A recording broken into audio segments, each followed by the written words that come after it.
morning, good morning, good morning. Hope you're all having a fantastic day. We got another ZOS Zombie Outbreak Survival review here for you, and I'm going to go ahead and do an actual gameplay review. This is part 2. I did a video last week which really covered the Era 3 that was coming out. It officially dropped this past Saturday. I've been playing it for a few days. Wanted to give you, first of all, a gameplay review so you can actually see what it looks like if you're not into the game yet, and then also give you my opinions about it. Let me go ahead and start with 2 disclaimers. First disclaimer, I've only been playing this on Saturday. I don't know everything. This is really my first take, my first look at the game and my first opinion at the game. I'm going to continue to play it and continue to try and get better at it and learn more about it. So I'll probably do a follow-up video here at some point. But I wanted to get that disclaimer out there, be fully transparent that I don't know all the answers. But if you ask in the comments or you ask in my Discord, there are some very experienced people that will be happy to answer it for you. But I just, again, wanted to give you my opinion on it. Second disclaimer, I'm not a financial advisor. This is not financial advice. Please make sure you do your own research and don't just follow me because I said something on a video. Make sure it's good for you. All right, now that we're into that, I did a video last week where I went over the details of what was coming out, the new battle system, the new crafting system, and some of the details about the old systems. They're continuing to make this more of a strategic game, adding elements, adding features to it. I love the additions that they made to it. So let's go ahead and dive right in. I'm not going to go through the white paper. I'm not going to go through the website. We're going to just run right through the game, and I'm going to show you the different parts of the game itself. When you first log in, this is what you're going to go ahead and see here. Across the top here, you have your different the wax, your silver, which is the in-game token, number of runs that are going on right now, your food, and so forth. On the bottom here, you have a few guides, which is great. I'm glad they add guides in there to help you really get to learn the different systems, because there's a number of different systems throughout this game itself. So you can go ahead and watch those if you want to learn more. I'll briefly go over each of the areas, but there's a lot more detail that you can learn in these sections down here at the bottom. Okay, so I want to go ahead and go through mostly this top section here and talk about each of the items. For transparency, what I did is I went ahead and I got 2 of the starter packs. They come with the survivor, they come with a weapon, they come with a shield, and they come with three items of food. So I've been able to go ahead and do some runs. I did some battles, tested a few things out.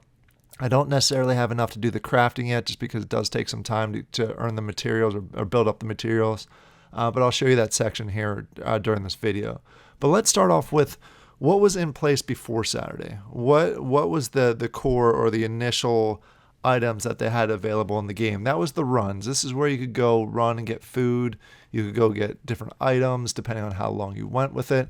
You have the option of doing a solo, or you can do a team. If you have multiple survivors and a number of equipment, you can go ahead and do the teams, which allows you to get more items. What I did was I did the solo runs, and then I had another guy or another survivor going into the battles.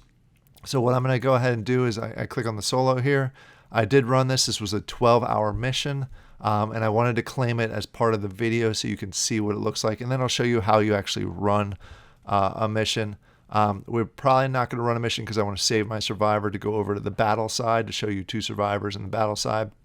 But let's go ahead and claim this. Again, this was a 12-hour mission. You go ahead and claim. You go through the normal authentication process. Let's give it a second here. All right, there we go. You go through the normal claim. It's gonna let you know the rewards that you got. Congratulations. And let's see what we got from this. It does take a few seconds. It can be slower at times depending on the time of day that you're playing it. But it does take some time to generate. As you can see, I got a whole lot of food from this run. I lost a little bit of health. I killed 5 zombies, if I could read. And I got 3 pieces of food. I was hoping to get something else, get some sort of equipment out of it, but I didn't get lucky enough. But the food will be helpful to raise my health and improve. So we'll go ahead and close that out. And now you can see that it's gone. If I want to run another mission, I can go ahead and click on solo, click on new run down here. It's going to give me the options, the hourly, daily options. There are 5 different missions that you can run, from a 4-hour mission all the way up to a 7-day mission. The higher the time frame that you go ahead and run your mission, the better the rewards are going to be. So if you want the top tier rewards, go for the 7-day, but make sure you have enough health, because you're going to encounter more zombies, which will take more health away from you. So make sure you have the health available. For the example that I'm going to do here, I'm going to do the 4-hour. I'm not actually going to push it on a mission, but I wanted to show you what it looks like. So you click on 4-hour. You're going to go ahead here, and this is the survivor, where you'll select the survivor that you want to send. You can see my health is 62 right now. I could probably go ahead and heal them up, which I'll do here in a second. Your weapon, which my weapon is a boomerang. It's uncommon, but hey, it's a ranged weapon. And then my armor here is a ghillie suit. So we'll go ahead and click on that. And all you have to do is to go ahead and start. I have a medium risk of death, and I'm assuming that's because my health is a little bit lower. So I can go ahead and hit run, which I'm not going to do right now. But I can go ahead, and there's a chance I'll die. So what you want to do is make sure that you heal your person up. So that's how you run a mission. You can also do autofill if you have the people. I already have it filled, so you don't have to worry about that. And it's a similar approach if you want to add an additional person there. You can go ahead and do that. I think in this you can add up to as many as you want, but I haven't gone that far. I only have 2 survivors, so I haven't been able to test that. But you can add additional survivors up there if you have it. So it's a neat runs, and basically it is a click to earn. You basically click, you wait 4 hours, you come back, you claim your rewards. Not something I overly like to do. So now that we have that, let's go ahead and start looking at the other sections that we have across here. I'm going to go a little bit out of order just because I want to cover the easiest ones first. The first one is the marketplace. If you click on this, it's going to show you the in-game marketplace that's connected to Atomic Hub. I think it's Atomic Hub or NFT. I'm not sure which one they actually connect to. But basically, you're going out to the market and you're paying wax for each of the individual items. It's a nice little convenience, so you don't actually have to open a new website. You can do it all in-game and go that way. They also have the in-game store, which is all run by the people that run ZOS. Mostly in here, you can get just basically materials, and they are rather expensive. So be aware of that. I'm not sure how much actually comes in a large pouch. But for 1,000 wax, hopefully it's a lot. But you have the option of getting each of these individual types of materials that you can convert in and start doing crafting with it. So if you're a whale and you want to jump start to it, you got the option. You also have medium packs, which are 500, which are actually selling out. And then we have the small packs, which are 200 wax, which are also going to be selling out here pretty quickly. The last item you have on here is the starter pack. So if you have not gone through the process to get any of your survivors and you just want a quick start, you can jump in game and you can go ahead and buy a starter kit for 250 wax. The other option is on the secondary market. Totally up to you. Just full awareness. The secondary market is a little bit cheaper. I think the survivors go 120 to 200 depending on the survivor that you're looking at, and the equipment is much cheaper for lowered rarities. Obviously, if you get the starter kit, you have a chance of getting higher rarities on the equipment. Totally up to you. I would price it out, make sure it's right for you, but it will get to the point where this one is sold out. And then they have other equipment in here that you can go ahead and take a look at, legendary stuff, all the way down. So check that out. The attack styles, which will go along with what we'll see here in a second with the battling. But that's the in-game store. All right, let's go ahead and jump to the next thing. We're going to go to healing next. So if I go to healing, you see my survivor here is at 62. Let's go ahead and select that person. And then you go ahead and select. And then what I can do is this 20 will go towards the survivor. If you see healing, I need to heal up to 38 to get to full health. I don't want to use the 40 because that would be wasting 2 of the healing power. And then you can just go ahead and hit heal. It'll process that and it'll bump me up a little bit higher. So I did heal survivor a little bit up there. So that's one way to go ahead and do the healing process. There's another way I'll show you here on the battling system that you can go ahead and heal. But before we jump to the battle and the crafting, which are the new features that came with Era 3, let's quickly talk about inventory. This is where you open the packs that you get. You can do it in NFT, or you can go ahead and do it in game. Just go to your packs and go ahead and open up. You can see I still have one of the giveaways to give out. So keep an eye out. The other thing I did want to note is I may be doing another giveaway for these Survivor booster packs. That giveaway will be in my Discord. It probably won't be the time of this video drop, but it'll be shortly after. So keep an eye out in the Discord. It pays. I'm sorry, it doesn't pay, but it's a benefit to be part of the Discord, so you can keep an eye on the giveaways. So we'll probably be giving away 3 more of these packs, so keep an eye out for that. But you can go through all your equipment, and you can see the different foods and different survivors and weapons that you have. You do see that I only have 1 survivor that's showing up in here, but I actually do have 2. The second one is staked in the battle system, which we'll go to here right now. If you click on battle, you'll see that I do have someone that's staked in here. You'll see that they are at full stamina. I went ahead and recharged the stamina. The stamina is new with the battle system. You do not have stamina in the runs. In the runs, you only have health. But in the battle system, you go ahead and have stamina. Every time you run a mission, it does cost you 25 let me say that again. Every time you battle, it does cost you 25 stamina. And it costs you 1 silver in order to replenish 1 stamina. So it does get a little bit expensive, especially when Era 3 came out. The price of silver jumped up significantly, but is starting to go back down a little bit. So that's stamina. That is a new feature that's here. You also have the healing. You can see I have 270 health, which is okay. Every time you battle, it does chop down 100 of your health, so be aware of that. It does drop pretty quickly. This person's in here. They are mostly an assault or a close range. I did grab another NFT to go ahead and show the style, which you're not going to let me do. Let's deposit. There it is. Which we're going to go ahead and deposit here so it can show. It gives you a little bit of a boost for close range stuff. As I mentioned in the last video, every single boss that you fight has a good thing that they're against. Why did that? Okay, let's go. There we go. They basically what they do well against. For example, right here, this attack style, which is an assault, which is a close range, does well, or it does neutral effect with this boss. Some of them it does well with, other ones it doesn't. Plus you have the environmental factor in there. So things that you should be aware of. What I'm going to do is I'm going to add my second survivor here so I can go ahead and battle with them also. We'll go through, they have the boomerang, they have the shield, and we'll go ahead and send this. And this essentially stakes it in game.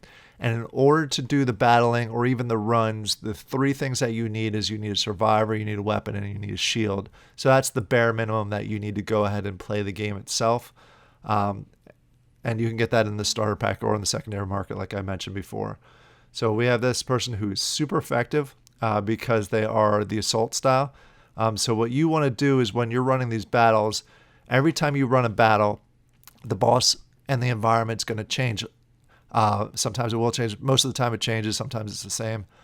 So you want to determine who is going to do best against that boss. And you can use this right here as far as indicating what may be the best. As I mentioned, this person is an assault.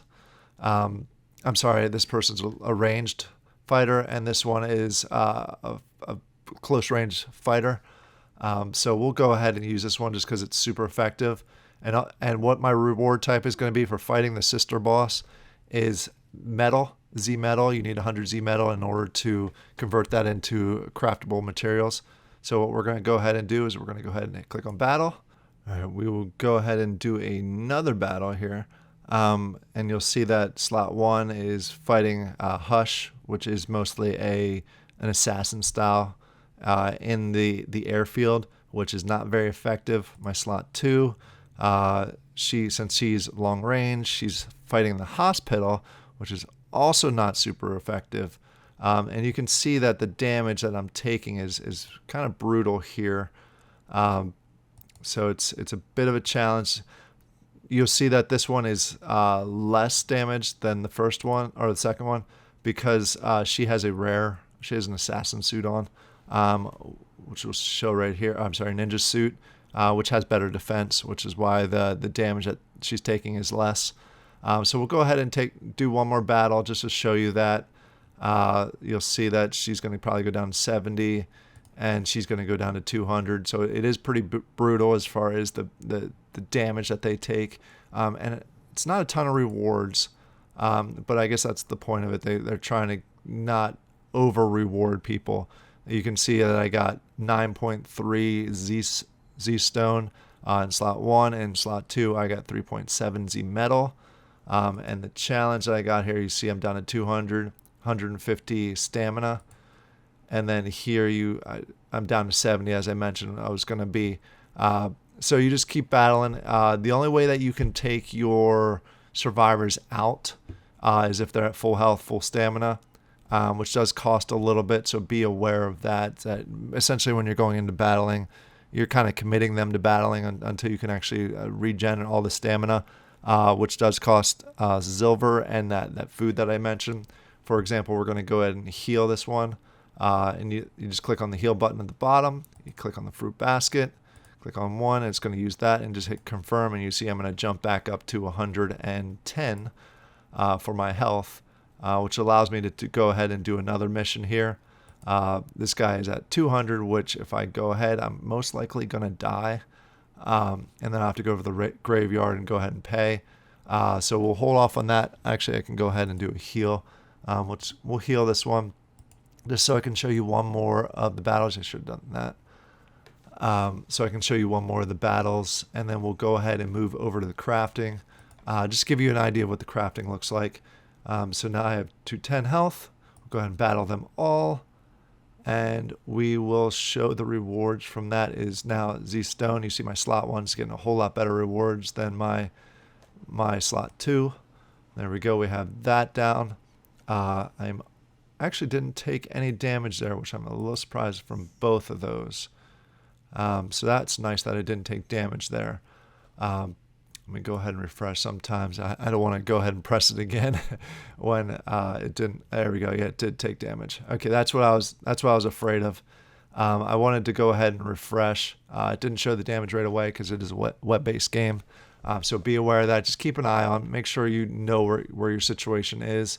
So I had to refresh in order to show the actual damage. But that's how you go ahead and do the battles. You get these coins or the materials, which can eventually be turned into other materials. It takes 100 of each in order to turn into a craftable material. And then you go over to crafting. It gives you a full explanation here. You can read through it. I'm not going to read through it here as part of this video. But you basically convert them into the different products, and you can go ahead and attempt to craft different things.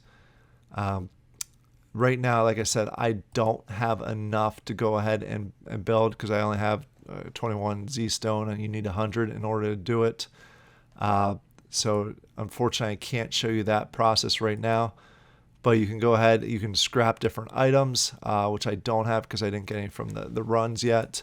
Resource management, if I go ahead and let's go ahead and try this. See, if I want to make 5 logs, it's going to cost me 500 Z wood, which I don't have. And you go through that, and then you have the recipe books, which they actually show you the people that discover the different recipes, which is kind of neat. It shows you that if you go ahead and put stones all around the side, you can see kind of an idea here what it takes in order to craft one. You do need a furnace. You do need the items. Metal rods, you go ahead and put metal all around, and you put the tool on the inside. Sticks is a little bit easier, but you still need the crafting tool. And then you got TNT, which you can go ahead and put explosive powder all the way around. But it gives you basically the blueprints, an idea how to make them if you have the materials.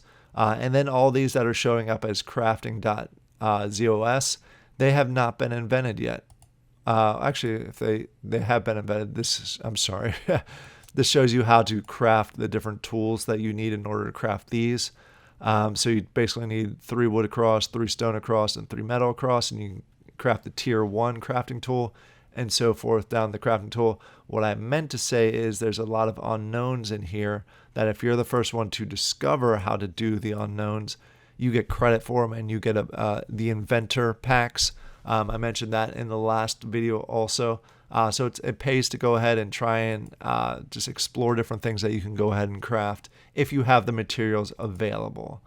So that's the new crafting system. I like this. It reminds me quite a bit of Minecraft and how they do that with the different sections, and you have to discover.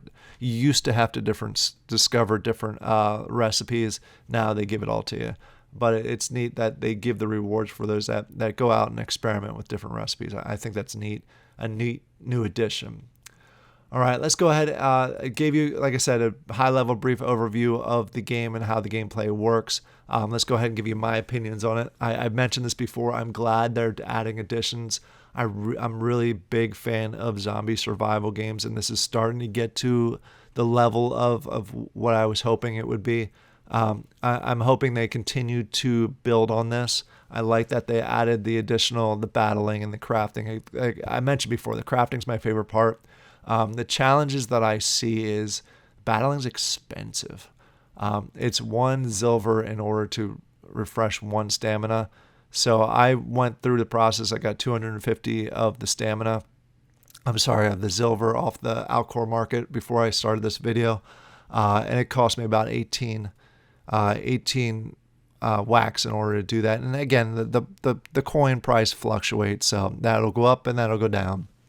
But that's just to do the runs basically for one day. And then you also got to worry about the health, buying the food and all that goes with the food side of it. So getting your health back just in order to take your characters out. So I think it can get pricey pretty quick depending on how many you're actually running. The other challenge is the balance, the economy balance. I get why they have it so it takes 100 of the Z stone and the Z wood in order to make it craftable materials. I get why they make that more expensive. It's really hard. I've been running a number of battles, as you saw, with 2 different survivors, and I'm still not even close to going ahead and doing one of the metals, one of the craftable materials. So it's going to take some time. It's going to be kind of expensive from the stamina and the health perspective to continue to fill that up. So that's my biggest hiccup with it. I think they'll balance it out. I think it'll balance out in itself. Maybe if I continued to run missions, if I had additional survivors, I would continue to run them in missions to get food and to get different materials to continue forward with that. As I mentioned before, the bare minimum to even play the game is a survivor, a weapon, and a shield, which is relatively cheap starting point for a game. But to be self-sufficient, you have to have a number of survivors that are running, doing the runs to continue to get food and stuff like that, and the different materials from the scrapping perspective. And then some people running the battles to give you the materials through there, and it balances out with the food. But it's going to take a number of survivors in order to be able to do that. And I'm not sure what that balance is right now. So what I'll end up doing is I'll probably take one of my survivors and put it back over in the runs, continue to run so I can get food and go that route. So we'll see how it goes. Like I said, I'm going to continue to play and see just essentially where this takes me. I'll do another video probably here in a few weeks once I have more of a balance as far as the self-sustaining. I have more crafting materials where I can actually show you the crafting process, the scrapping process. So keep an eye out for another video in this series, video number 3, which will be more of a more in-depth look when I have the materials in order to be able to do that. I hope you all have a great day. I hope this was a little bit helpful so you can at least see the game if you're not already into the game. Comment down below how you're balancing out. If you're playing the game, how you're balancing. I know there's a few people that watch my videos that are playing the game. Let us know how many survivors you have going on the runs and how many survivors you have in the battles and how you're balancing it out on your side. All right, I'll talk to you all later. Have a great day. Bye.